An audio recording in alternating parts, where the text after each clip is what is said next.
de la Nouvelle-Calédonie. La parole est à Monsieur Édouard Philippe, Premier ministre.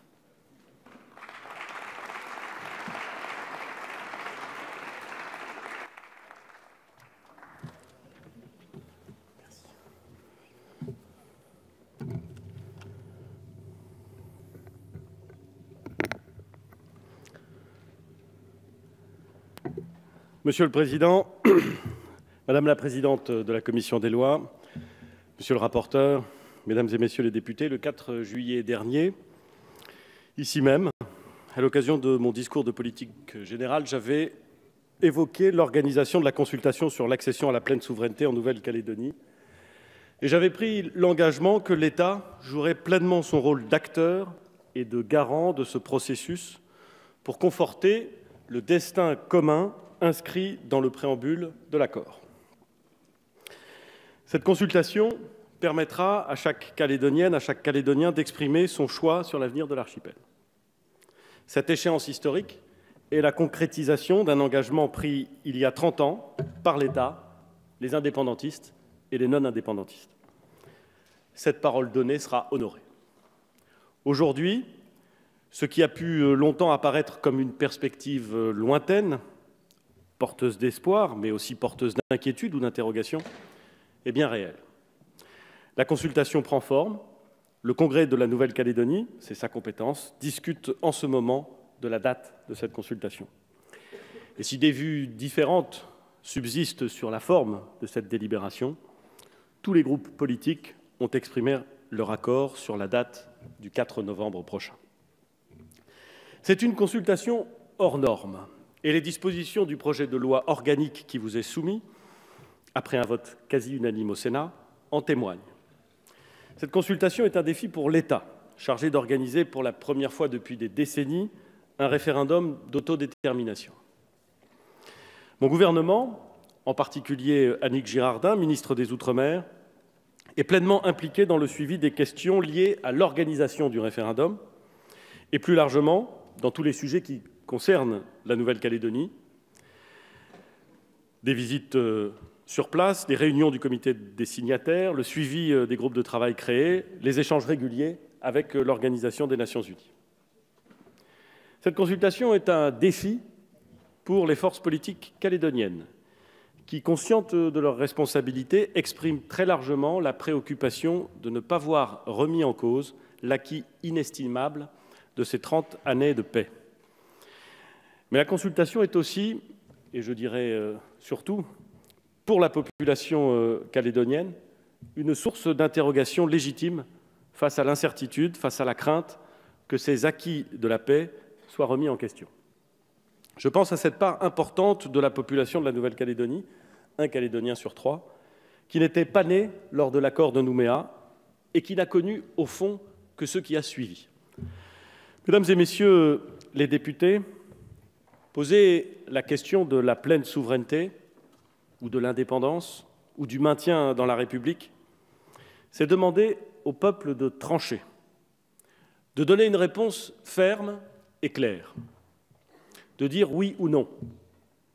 C'est forcément s'inscrire, au moins le temps d'une question, dans une logique binaire. C'est indispensable, c'est inévitable et c'est nécessaire. Mais ça n'est pas sans risque.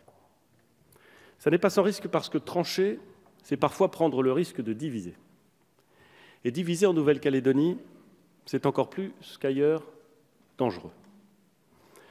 En parallèle de cette consultation, l'urgence qui nous anime est donc de rappeler ce qui unit, ce qui soude, ce qui porte la Nouvelle-Calédonie. Chacun de nous a la responsabilité de veiller, dans cette tension propre à la consultation, à protéger cet acquis. Et je me réjouis qu'après la commission des lois du Sénat, la mission d'information mise en place par l'Assemblée nationale ait pu se rendre sur place récemment, à la rencontre des acteurs politiques locaux, mais aussi, et vous avez eu raison de ne pas l'oublier, de la société civile. Je pense en particulier à la jeunesse.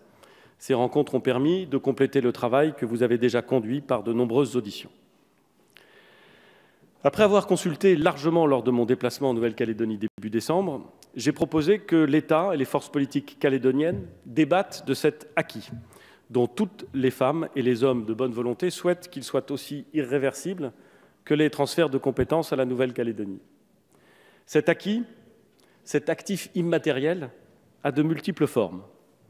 Il est notamment, à mes yeux, constitué par une pratique politique donnant une large place au consensus, mais aussi par des valeurs et des principes fondés sur l'histoire de ce territoire, sa place dans le Pacifique Sud et sa place dans ce que nous sommes tous ensemble. Un projet de charte des valeurs a été préparé par la mission d'écoute et de conseil sur l'avenir institutionnel de la Nouvelle-Calédonie en octobre 2016. Il constitue une base solide de travail qui a été approfondie par un groupe de travail restreint constitué par les responsables des groupes représentés au Congrès de Nouvelle-Calédonie. Et permettez-moi une incidente sur ce format de discussion. Tout d'abord, je voudrais confirmer, comme l'ont fait par communiqué les participants de ce groupe, qu'il n'a pas d'agenda caché, qu'il ne se substitue pas aux institutions comme le Congrès ou le comité des signataires. D'ailleurs, j'avais indiqué au Congrès les thèmes qu'il devait aborder: le bilan politique de l'accord de Nouméa, les valeurs et le projet de société, la place de la Nouvelle-Calédonie dans le monde et les transferts de compétences. Ces dernières semaines, ce groupe de travail a connu des turbulences et des participants ont décidé de se mettre en retrait. Ce format de dialogue à haut niveau, regroupant les responsables des forces politiques, me semble néanmoins conserver sa pertinence, et c'est l'avis de beaucoup de responsables politiques. Il permet des échanges de vues, il permet de travailler à ce qui rassemble. Je sais aussi que la confiance, qui n'est jamais définitivement acquise, doit être rétablie entre toutes les parties à ce groupe de travail. Je me garderai bien donc de toute dramatisation. Le dialogue n'est pas rompu, il se concrétise dans les nombreux espaces d'échange existants, au gouvernement comme au Congrès de la Nouvelle-Calédonie, mais aussi, et surtout peut-être, dans le cadre du comité des signataires. Je réunirai ce comité des signataires de l'accord de Nouméa fin mars. Il sera l'occasion de dresser l'état d'avancement de ces discussions, comme il sera l'occasion d'évoquer de manière approfondie l'organisation de la consultation. Je pense notamment à la formulation de la question, qui est source de nombreuses rumeurs, alors qu'en vérité, le champ des possibles est très limité. Nous en discuterons de manière approfondie lors de ce comité. Le projet de loi organique qui vous est présenté, mesdames et messieurs les députés, a pour origine un dialogue fructueux conduit au sein du comité des signataires de l'accord de Nouméa, puis au sein du Congrès de Nouvelle-Calédonie. Le gouvernement a choisi de retenir la formulation proposée par le Congrès. Ce dialogue a permis de solder politiquement une difficulté apparue non pas sur la définition du corps électoral, j'y insiste, le corps électoral est inchangé, mais sur les modalités d'inscription des électeurs. Les articles 1 et 2 de ce projet de loi ouvrent la voie à une inscription d'office afin de permettre l'expression la plus large possible lors de la consultation. Les personnes concernées seront, dans un premier temps, inscrites d'office sur la liste générale, avant, sous réserve de remplir certaines conditions, d'être inscrites d'office sur la liste complémentaire pour la consultation.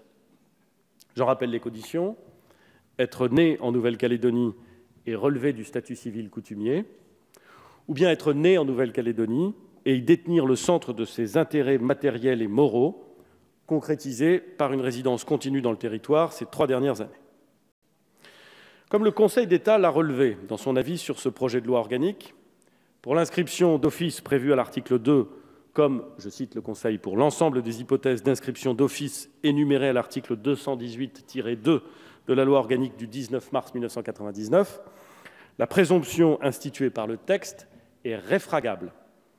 Et le Conseil d'État a précisé qu'il appartiendra, en tout état de cause, aux seules commissions administratives spéciales mentionnées à cet article d'apprécier, le cas échéant sous le contrôle du juge, le bien-fondé d'une inscription d'office au titre de cette disposition.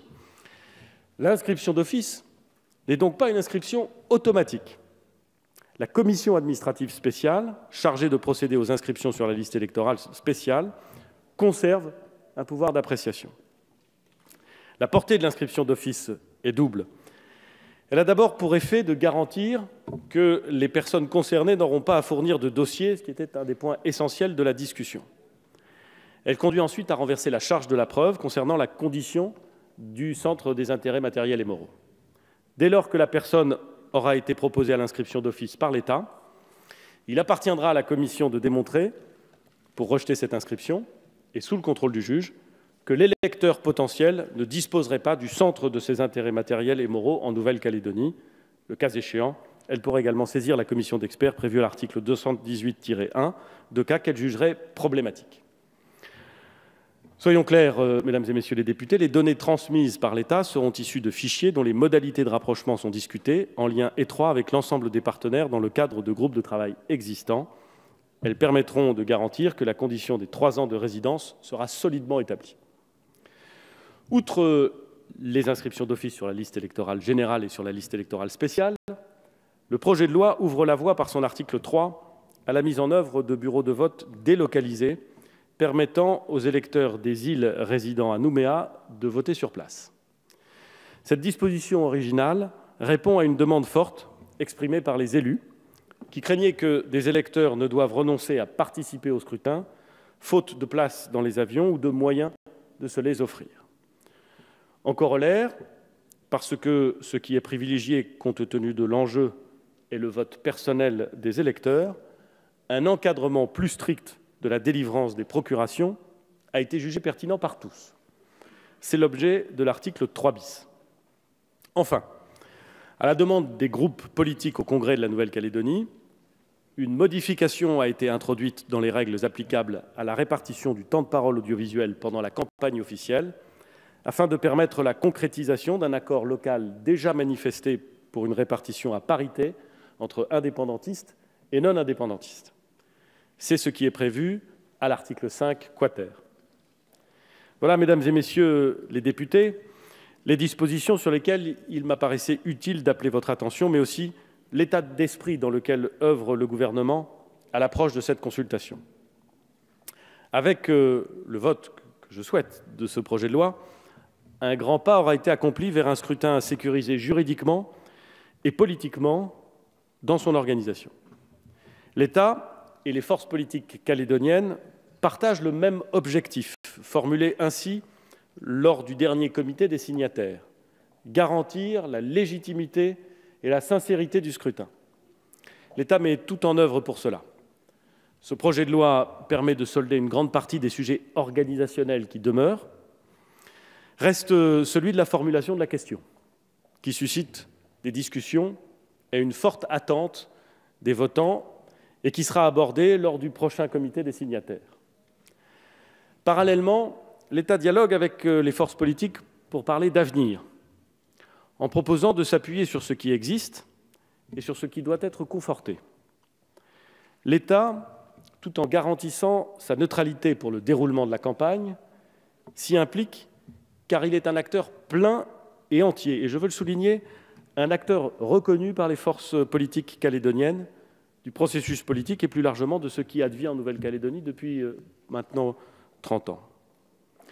Nos discussions aujourd'hui à l'Assemblée nationale, avant, je l'espère, un vote, confirment l'attention et le soutien de la nation tout entière envers ce processus exceptionnel, unique dans notre histoire, un processus qui nous oblige tous, un processus que nous allons faire vivre jusqu'au 4 novembre prochain, date la plus probable, en ce moment discutée et, je l'espère, demain adoptée. Merci beaucoup. Merci, Monsieur le Premier ministre. La parole est à Monsieur Manuel Valls, rapporteur de la Commission des lois constitutionnelles, de la législation et de l'administration générale de la République.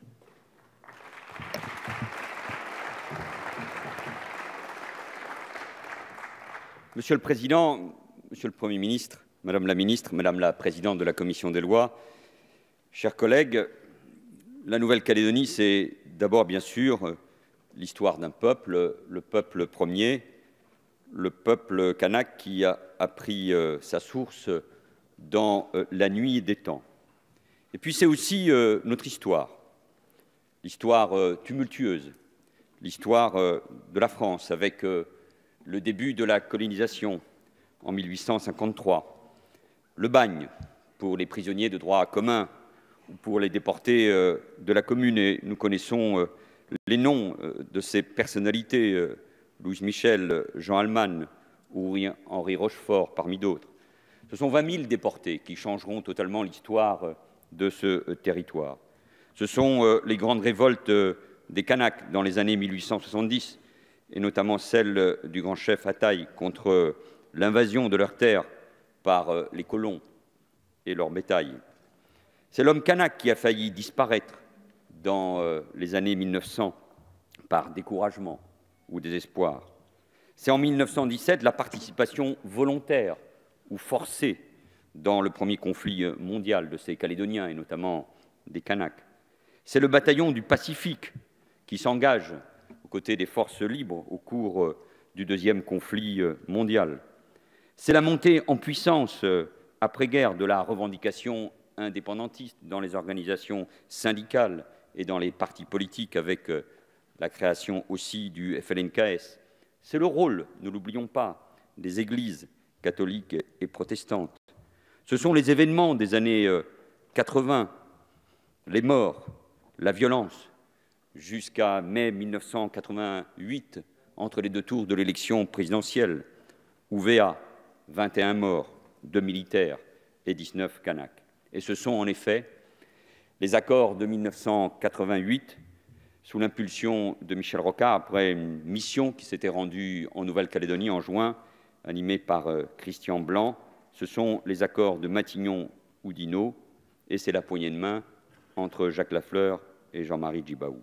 Et un an après, c'est l'assassinat de Jean-Marie Djibaou et de Yewéné Yewéné. Tout cela fait partie de notre histoire. Nous l'avons vécu pour certains, et celui qui a été collaborateur de Michel Rocard, puis de Lionel Jospin, qui signera les accords de Nouméa 10 ans après, en 1998. Chacun d'entre nous est tenu par cette histoire. C'est le préambule de l'accord de Nouméa qui reste et qui doit être rappelé en permanence, avec des mots qui sont forts. Le passé a été le temps de la colonisation, le présent est le temps du partage et du rééquilibrage, et l'avenir doit être le temps de l'identité dans un destin commun. Chacun d'entre nous est tenu par cette histoire et par ces accords, et tous les présidents de la République et tous les chefs de gouvernement, et vous le faites brillamment et avec engagement, Monsieur le Premier ministre, et nous vous en remercions, sont tenus à la mise en œuvre de ces accords.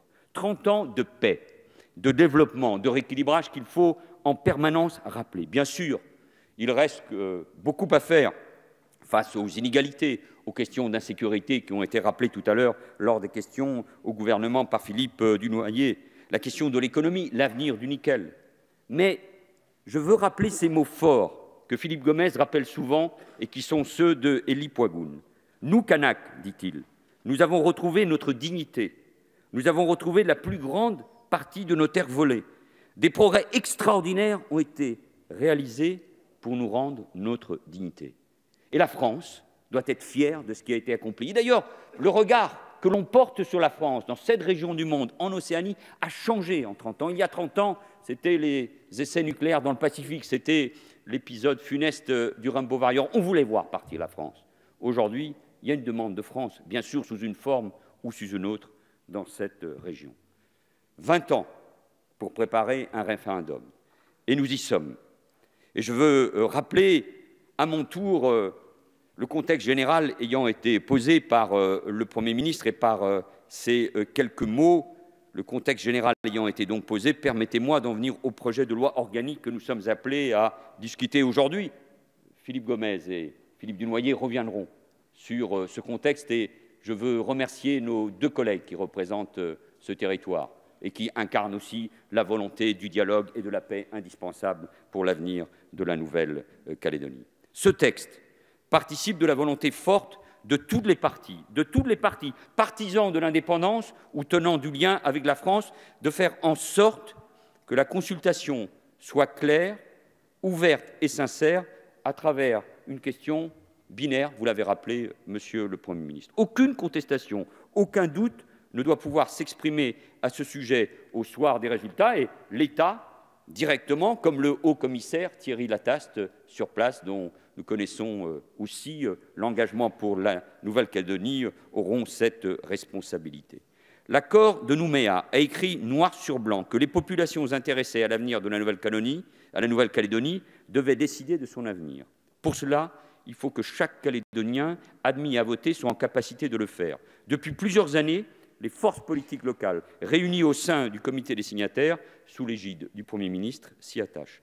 C'était déjà le sens de la loi organique du 5 août 2015 qui a ouvert la voie à l'inscription d'office de plusieurs catégories de non-inscrits sur la liste électorale spéciale à la consultation.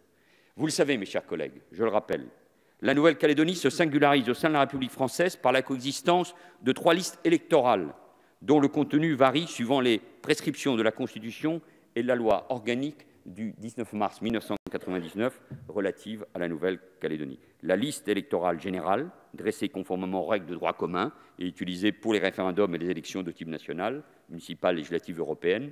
La liste électorale spéciale à l'élection du Congrès et des assemblées de province, qui rassemble les détenteurs de la citoyenneté calédonienne, parce que c'est ça aussi les accords de Nouméa, un peuple premier et une citoyenneté calédonienne, et qui est employée pour les élections provinciales. La liste électorale spéciale à la consultation sur l'accession à la pleine souveraineté, qui accueille les populations intéressées à l'avenir de la Nouvelle-Calédonie dans la perspective d'une indépendance du territoire. Le corps électoral référendaire, plus restreint que le corps électoral de droit commun, est aussi sensiblement plus large que le corps électoral pour l'élection du Congrès et des assemblées de province. Lors du 16e comité des signataires du 2 novembre dernier, il a été décidé, sous votre responsabilité, Monsieur le Premier ministre, de poursuivre, de parfaire les inscriptions d'office, que personne ne soit écarté, telle est la volonté des signataires. Et nous pouvons donc nous féliciter de cet esprit de responsabilité. Et nous devons désormais le transcrire en droit. Et après le Sénat, tel est le sens du projet de loi organique qu'examine aujourd'hui l'Assemblée nationale. Monsieur le Premier ministre, vous avez rappelé la teneur de chaque article. J'y reviens simplement d'un mot pour dire que l'article 1er crée une procédure exceptionnelle d'inscription d'office sur la liste électorale générale de Nouvelle-Calédonie pour tout Français majeur domicilié depuis au moins 6 mois dans une commune de Nouvelle-Calédonie, mais encore non inscrit. Cette mesure exceptionnelle concourt in fine à l'exhaustivité de la liste électorale spéciale à la consultation